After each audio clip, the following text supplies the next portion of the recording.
Okay, so it's Claire Gregory here on behalf of the Pre and Postnatal Guild of Exercise Instructors, and we're delighted to have with us today Professor Greg Whyte, Olympian, exercise physiologist and author of the Bump It Up book for pregnancy exercise. So thank you, Greg, for joining us.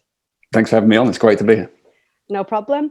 So we just wanted to have a quick chat with you around kind of your thoughts around pre and postnatal exercise, exercise in general, especially given the current climate. And we're seeing this post-lockdown gender gap in terms of physical activity, and probably even more so with the announcement of Scotland yesterday closing indoor fitness and the potential risk of that happening to England. What kind of are your thoughts at the moment on all of that? Well, I mean, I think it's interesting. I mean, what you point towards, because I've been working with government I work with government on the reopening of the fitness sector, health and fitness sector, through UK Active, which I'm a board member of, and we worked incredibly hard for about 3 months to get the sector reopened. I mean, it's somewhat disappointing to hear what's coming out of Scotland, and I don't think it's a done deal yet. I mean, the bottom line is that what we've done alongside the reintroduction of health and fitness sector, we've also done an awful lot of work around data gathering and understanding what's happening in gyms in particular, but in that sort of health sector. And what we know is that the infection rate in gyms is 0.034 per 100,000 visits. Sorry, 0.34 per 100,000 visits, which basically means that you need somewhere in a region of over 250,000 visits before you get one infected individual. It's probably one of the safest sectors that's currently open. And so I think for Scotland to take this blanket approach and just close them down is erroneous, because it's not a spreader of the virus, number one. And I think number two, actually, it's an incredibly important part in the fight against COVID, because what we know is that exercise, physical activity, is instrumental in enhancing metabolic and immune health, both of which we know are linked with an increased risk of contracting the virus, an increased risk of hospitalization, increased risk of presentation to ICU, and sadly an increased risk of death. So I think on two ends of the spectrum is that we've got an industry which is working incredibly hard, incredibly diligent, sticking to the guidelines that we worked with government and SAGE to deliver, demonstrating that it's not a spreader of the virus, and at the same time is providing what I call an essential service, which is absolutely critical. That what we do is we encourage people to be physically active at this time, both in terms of COVID, but actually in terms of quality of life all told. Yeah, no, I couldn't agree more. I'm involved on the independent steering group for independent operators as well. So we've been contributing to that data and seeing that infection rates are so low. That's why it's so frustrating for us working in the industry to think that we potentially have to close when we feel that we're actually having a huge impact on people's lives, mental health, physical health and well-being as well. And also, one of the key things around it is I think that what we have, and you mention it, and I think that there is an inequality in life in every walk of life. But when it comes to physical activity, there is an inequality between men and women. There's a gender gap, a big gender gap. And tragically, what we've seen throughout COVID is that gender gap has risen. It's got larger. And so what we're seeing is the greatest impact has been felt by women when it comes to activity. I think it's 25%, only 25% of women are doing enough in terms of physical activity for health. In terms of related to WHO guidelines, physical activity for health. But I think the important thing, is certainly around this discussion, is that actually what we're talking about is we're talking about childbearing age, where the greatest impact is being felt. I mean, we've got this significant problem when it comes to young women. Certainly, I've got 3 children, and my youngest daughter is right in that snapshot of age 13, 14, where they drop off a cliff in terms of physical activity. But at the moment, what we're seeing is that the 30s, 40s, and 50s are the period that have been greatest affected by COVID. And of course, that is childbearing age. And so therefore, it becomes incredibly important, because what's crucially important when it comes to physical activity and pregnancy, it's not just about pregnancy, it's about pre-pregnancy, it's about conception, and also it's about postnatal. And many of the services that are being provided for women are being provided out of the health and fitness sector. And so to close that, what you do is you close down an essential service for women at a crucial time in their lives. And I agree. I know that obviously community midwife visits have been reduced and health visitor support and things in the height of the lockdown. And so for some of the clients that we worked with who just had babies, our outdoor sessions were their only contact with other people. And it was quite sad, actually. I had one mum that said, like, my child's 4 months old now and she's never seen another baby. She's never rolled on the floor and licked a toy. Like, and that's really, I do think that's really sad when I think of what I was doing at that point when my children were that young, and how many things I was involved with getting out, that they're really missing out on that. Do you know, what you speak to there is something that's really incredibly important. I think often when we talk about physical activity, we talk an awful lot about physical health and a reduction in all-cause mortality with things like heart disease and cancer, etc. We've now expanded that discussion very much so. It's been prominent in the media through COVID, is the mental and emotional health issues. But I think what you'd speak to there is absolutely right, particularly for postnatal women, is the social importance of physical activity. And actually much of the discussion, debate and information sharing occurs in the social setting for postnatal women. And it's the classes that you guys do and that others do, which creates that environment where they can actually share information, learn, and I think to some extent as well, actually able to cope with the anxiety of being a new mum. And so again, by eroding that, I think we have a profound effect on pregnant women throughout pregnancy. Yeah. And kind of COVID aside, which is hard to think of at the moment, do you think in general we need more research around physical activity for pregnancy and postnatal? Because I know from a personal perspective, when I was studying, trying to find current research, research that's of good quality was really difficult. Really difficult, and that remains so. And it's one of those things that you can just sort of pinpoint the work that's ongoing, and when you can do that, there's very little going on because you actually know what work is happening. And I think that there are some great studies that are ongoing currently, that great recent studies, but actually we just need a whole lot more.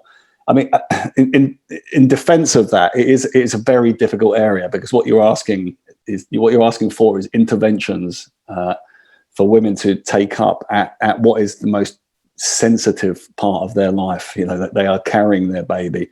And there are real sensitivities about experimentation, in inverted commas around that. So I think there's one of two things. Number one is that there hasn't been, and there currently isn't enough work going on in that area. And I think equally, though, that there is a real sensitivity around that idea that it becomes experimentation at what is a critical time. So I think it's trying to nub both ends of that spectrum. It's a difficult one to solve, but we should definitely be trying to solve it. Yeah, I think the difficulty, what I find is that there's so much wrong information out there that people can find. It's easier to find wrong information than it is to find the truth and actual real life studies that are backed by science.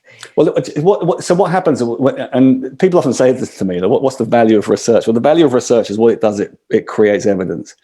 And invariably what it does, it takes results from large cohorts of people, large groups of individuals, and then actually conflates that into an average response. So what can we expect? And then from there, what you can then look at is what's either end of that response. What's a bad response? What's a very good response? The problem when you take an environment and remove research, what happens then is that it becomes a vacuum, and of course it gets filled with something. And what it then gets filled with is one of two things. One is it gets filled with anecdote. So it becomes case studies. Oh, this is what I used to do, and so therefore that's right. And so and so used to do that. And so what you get is you get these case studies about what individuals have done.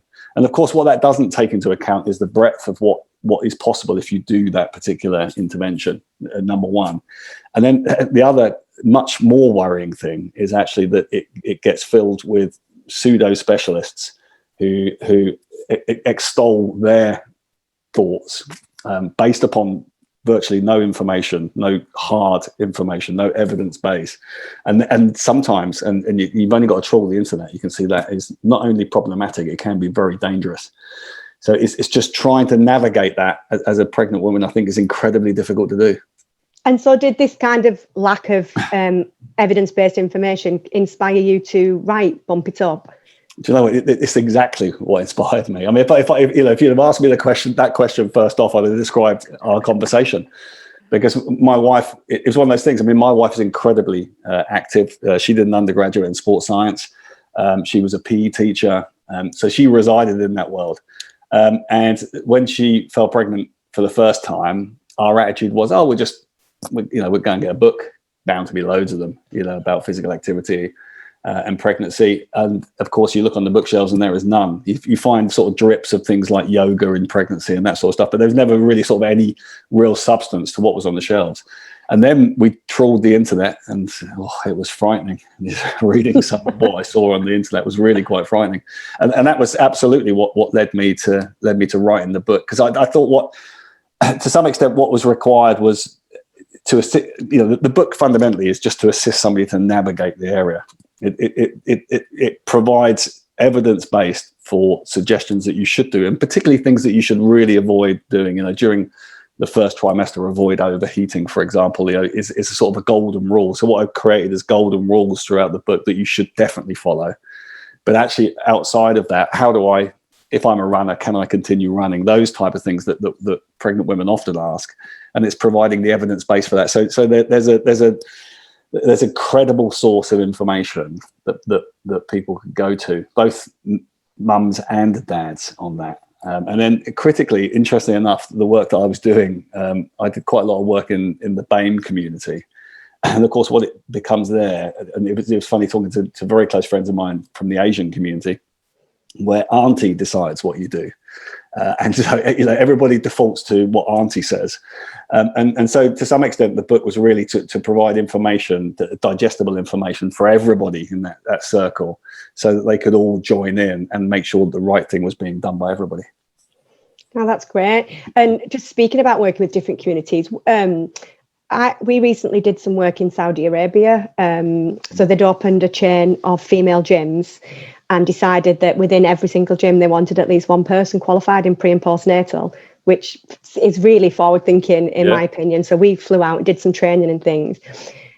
We haven't got that same kind of push here in the UK. There is the qualification in anti and postnatal, but there doesn't seem to be any push around making sure that people are qualified to be able to provide that service. From my experience anyway, I don't know about yours. And what can we do to kind of make that a bit more apparent in social media for mums and for instructors to know that actually you should be checking that your instructor is qualified in working with anti and postnatal, and for other instructors either to, I don't know, that sounding a bit harsh, stay in your lane or upskill. No, for sure. I mean, or upskill in that area. Yeah, it's a really important message. Is always drive in your own lane. That's something that I live my life by.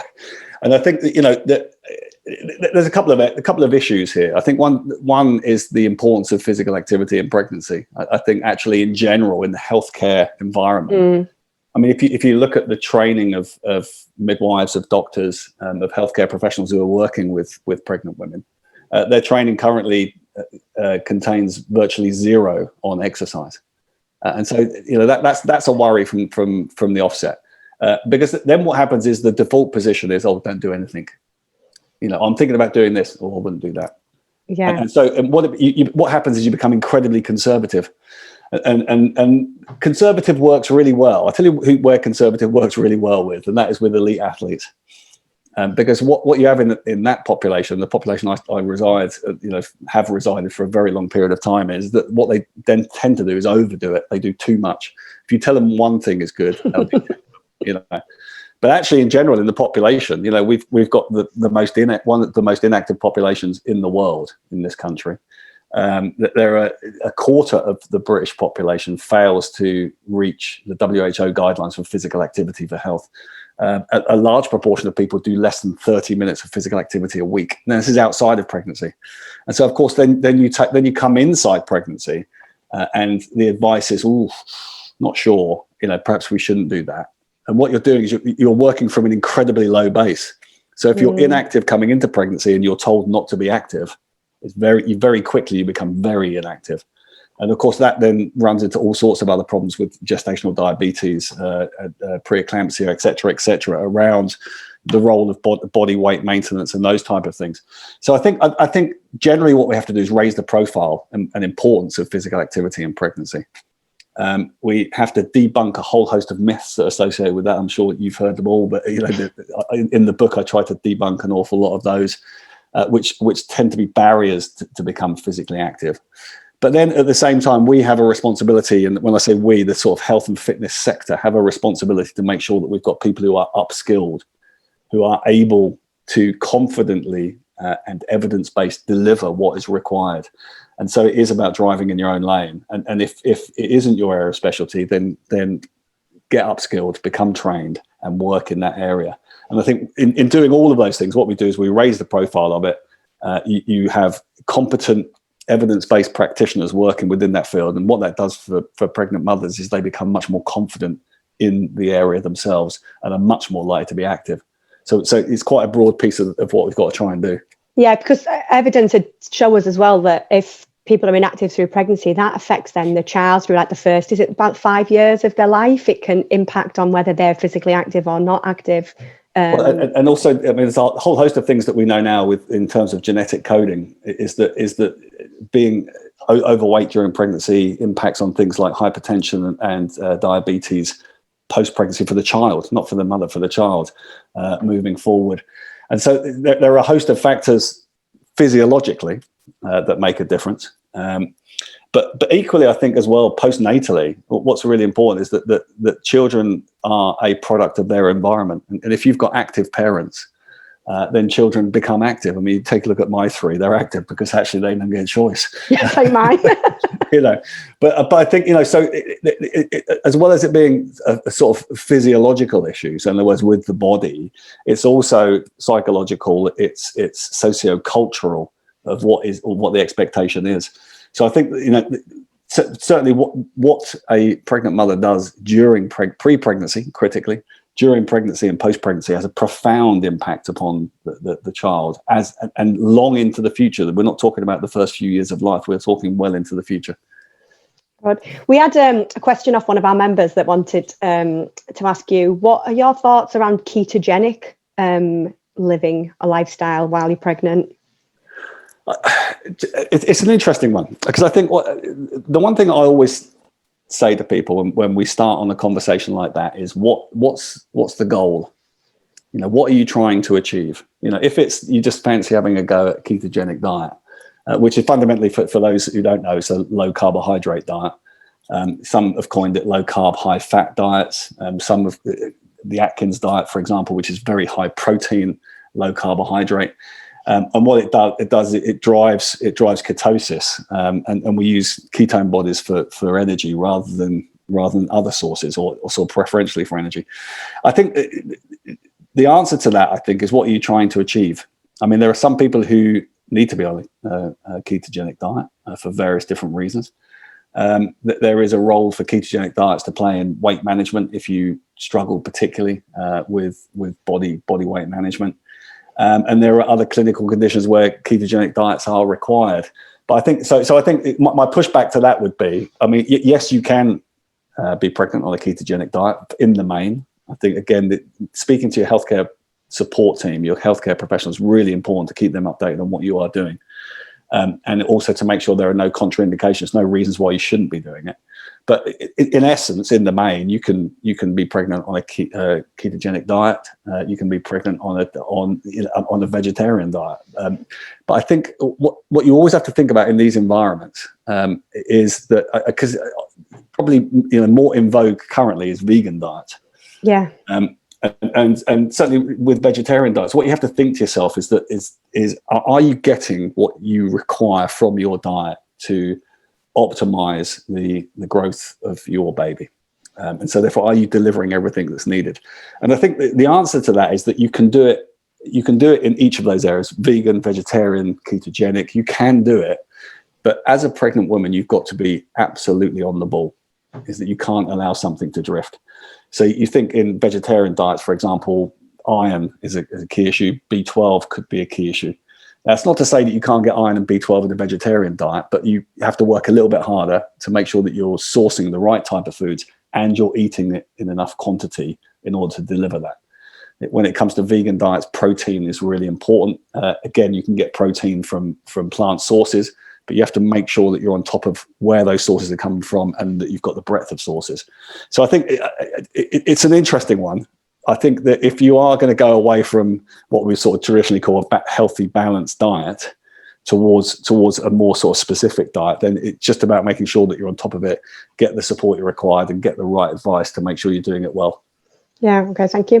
What just out of interest to you, what have you been doing to keep active over lockdown? Because I know you're always doing, obviously, like the comic relief challenges, and then you did your 50 swimming one. How have you managed to stay active through lockdown? It's been such a weird period, isn't it? I mean, what was really weird about it was I think it was 3 days before lockdown, I returned from, I was working with a client and we broke the world record for 7 marathons on 7 continents. Oh, I've seen that on Twitter. Yeah. So we broke the world. We did 7 marathons on 7 continents in 81.5 hours. Oh, believe it or not. And that included the marathons. I mean, incredible feat. Carl Vogt is the chap who did it, an amazing fella from California. And so just prior to lockdown, I'd flown to Antarctica, Argentina, and all around the world, finished in Australia, came back 3 days later, lockdown. So it was a weird one. And lockdown for me meant that all of those challenges that I was working on, they were gone. Looks like they're going to be gone till 2022, I think, looking at the way it's going. So the sort of big challenges are going. But to be honest with you, when it comes to physical activity, it is part of my life. It's what I do. And so being active was never a problem. Where I live, I'm very fortunate to live where I live. That I've got some great stuff on the doorstep. I made the most of it seems like a long time ago, didn't it? When we were told that you could do 1 hour a day. When was that? It was like months ago. But of course, making the most of that. But, so for me, I mean, I live not far from the river, so open water swimming. We live in the hills, so we've got fantastic cycling around. Running is great, all of that sort of stuff. And then also, I have this app. It's now web-based health and fitness platform called Bean. And every week I was doing live online sessions from the garden. God, that seems like a long time ago as well. But doing HIIT sessions, which was fantastic. And we had the whole family joining, and my wife and 3 children. And so, yes, to some extent, for me, it was great because there was a lot less travel, a lot less commuting, which gave me a lot more time to be physically active. So I would dare to say I'm in better shape now than I was at the beginning. Yeah, no, I agree. And kind of I suppose my social networks, people I follow, friends, it all seemed like we were all dead active, using that hour, whether it be walking, sessions in the garden, home workouts. And and fitness equipment sold out all over the UK. I mean, you still can't get some stuff. But yet, there's still, people aren't hitting the exercise targets. And it's kind of it. I suppose I was in a bubble thinking, this is amazing. Everybody's getting active. Kids are getting active. Kids are doing this. They're doing an hour a day. They weren't even doing an hour a week in PE. But actually, that's probably just what social media shows me. That's my kind of network of people and not reflective of society as a whole. And so how do you think we can encourage everybody, but mums particularly, to try and stay active if gyms are closing or they don't feel comfortable accessing gyms, or the circumstances don't allow that if they've got kids, or even if they're isolating at home at the moment? Do you know, I think for me, the single most important message is that anything is better than nothing. And I think the one thing I'd always say to people is don't be afraid. Actually, if I have this little mantra where I say, do more today than you did yesterday. And so in other words, if you just sat down all day yesterday, standing up out of your chair once is more than you did yesterday. And if you then repeat that tomorrow, you'll stand up twice, 3 times. And what will happen is that progressively you will move towards an active lifestyle. And I think it doesn't matter what it is.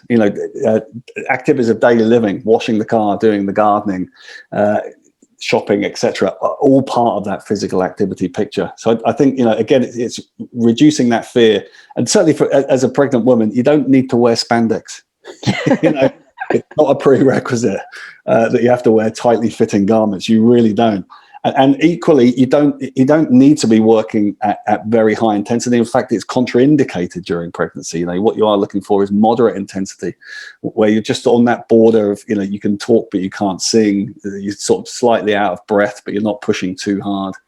And And so to some extent, that type of activity is enjoyable activity. You can do that with friends. You can go for a walk, make it a brisk walk, but you can have a conversation at the same time. Rather than, sitting down for a coffee, walk around the block with your coffee.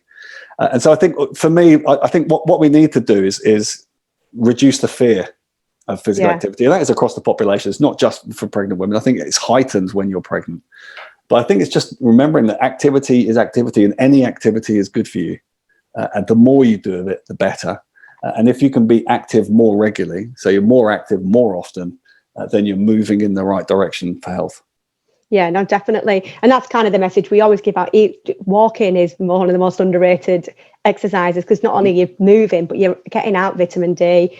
It helps mental health, and just going out for a walk, walking the dog, walking around the block is what we were telling our clients to do when we couldn't access them or we couldn't do anything online. Well, that's great advice. I mean, that really is great advice. And the great outdoors is something that I'm sort of very passionate about. I'm an ambassador for Ordnance Survey, and we talk about this a lot. But again, what research shows us is that when you take exercise outside, you are likely to do it longer. You're likely to return to it more often, and you will enjoy it more. And so it brings you all of those benefits, as well as the other benefits of, obviously sunlight for vitamin D production, all that sort of stuff. But I think most importantly, and coming back to something we said earlier on, I think the great thing about doing exercise outdoors is you can do it with other people. And during COVID, you can do it safely with other people. And so therefore it can become part of your social sector. And that to me is really, really important. Yeah, and I think that's something as fitness professionals, if indoor fitness does have to close, is that we just need to be a bit more creative in getting outdoors and using the outdoor free spaces that we've got around us, and to provide just that point of physical activity, but also, like you say, the socialising for some of these vulnerable groups like new mums, pregnant women. Yep, absolutely right. I mean, make the most of it. And I think, if you are fortunate enough to have green space around you, that's fantastic.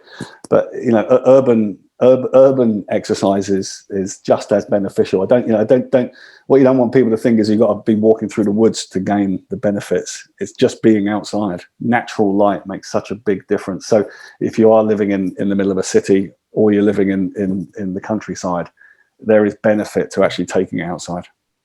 Right. And so just to finish off, Greg, what's your next big challenge then? What's next for you? Any big adventures that you're taking on? I mean, at the moment, I'm sort of focused really around making sure that we keep the health and fitness sector open. I think that is the big challenge at the moment, and getting through this as unscathed as possible. I think that's a big challenge for everybody's challenge at the moment. But from a sort of sporting perspective, we were due to do a big challenge, a big river swim this year. I was due to do a big river swim this year. That got cancelled. So I think that's probably going to be pushed back to next year, hopefully, if things go well. So at the moment, I'm spending a lot of time in the water, which is great. Now the pools are back open, but also in open water, in the lakes and in the rivers. Just sort of focusing my mind on that. And I think, therein lies something that's great, I think, for everybody, is that I always talk to people about it, and that is goal setting. Is that if you are struggling to be physically active, set yourself a goal. It might be, think about, a park run when postnatally, and actually it might be 6, 7, 8 months away, but that's fine. Look at what's the program going to look like to get you to that park run in 7 months' time, and that tends to be the driver. So even for me, I mean, the way that I've lived my life around sport and challenges, I still need a goal to shoot towards, because it just creates that additional motivation required to get you out on those days when you really can't be bothered. Yeah, no, I agree. Good stuff. And just, I suppose, I know I said finally before, but is there anything that we as fitness instructors working in the industry that we can be doing to help support the keeping open of leisure facilities? I think the sector is doing a great job at the moment in adhering to the guidelines that are set down. And I think that the most important thing is that we don't become a route of infection. And the guidelines that we set down, you look at them, you think, crikey, they're a bit, they're almost prohibitive. And they do look a bit harsh, but I mean, look at the end product. The end product is that we've got 0.3 infections per 100,000 visits. We're probably the safest sector that is currently open. And that's because people in the fitness industry are doing a fantastic job in keeping up with that. And I think, it's always always sometimes feel it's a bit trite, but it's the simplicity that makes the difference. You know, we started off this whole thing about talking about hand washing, and there was a big sort of like, you know, it was almost a comedy value that people didn't know how to wash their hands. But actually, washing your hands regularly or sanitizing your hands, avoiding contact with your face, eyes, mouth, and nose, maintaining social distance, wear a mask where you need to wear a mask, you know, and actually just respect those things. I think the more people that can do that, the quicker we will come out of this thing, and the quicker we will be back to normal. And so I think that you know, as fitness professionals, our job really is to make sure that we encourage people to be physically active, but it's about confidence. And one of the things that we've seen is the drip of people coming back to the fitness sector. It's about consumer confidence. And we have a responsibility to make sure that we build that confidence by doing the right thing. If people see us do the right thing, then what they'll do is that they'll return, and we've got a much better chance of fighting this problem, and we've got a much better chance of returning back to normal as quickly as possible. Great. Oh, well, thank you so much for your time today, Greg. It's been great to have you on. Absolute pleasure. Thanks for having me on. Yeah, and good luck with your river challenge. Thanks. I'm going to go dive in the river now. Take care. Thanks for having me on. Thank you very much. Thank you. Bye.